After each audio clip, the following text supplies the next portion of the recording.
আমার আপনার মালিক পবিত্র কোরআনে কারিমের মধ্যে বলেন, এই দুনিয়ার জমিনের মধ্যে আমি আল্লাহর নিয়ামত পাইয়া, আমার নিয়ামত খাইয়া, আমার বান্দা বান্দি যখন আমি আল্লাহর নিয়ামতের হক আদায় করে, শুকর আদায় করে, আমি আসমানের মালিক ওই বান্দা বান্দির উপরে খুশি হইয়া তাদের কামাই রোজগার ব্যবসা বাণিজ্যের মধ্যে আরো বেশি বেশি করে বরকত বাড়াইয়া দেই। জোরে কোন সুবহানাল্লাহ।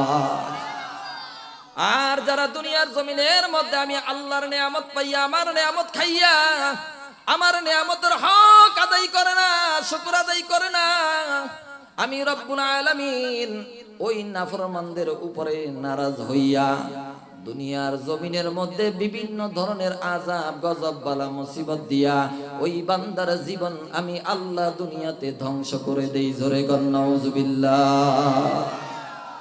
এইজন্য সুখে দুঃখে ভালো মন্দে সর্বক্ষণ সর্ব অবস্থায় শুকর আদায় করব কার?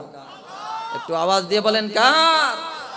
বাবা, এই দুনিয়ার জমিনের মধ্যে আল্লাহ তাআলা এই মানুষের জন্য, আমাদের জন্য এত পরিমাণে নিয়ামত তৈরি করে রেখেছেন, কিয়ামত পর্যন্ত বান্দা বান্দি আল্লাহর নিয়ামত গণনা করে শেষ করতে পারবে?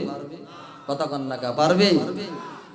ওয়া ইন তাউদ্দু নি'মাতাল্লাহি লা তুহসুহা। গোটা পৃথিবীতে 5টা মহাসাগর আছে, 66টা সাগর আছে, 150-এর উপরে উপসাগর আছে, কয়েক হাজার নদী আছে, কয়েক লক্ষ খাল বিল আর পুকুর পুষ্করণী আছে।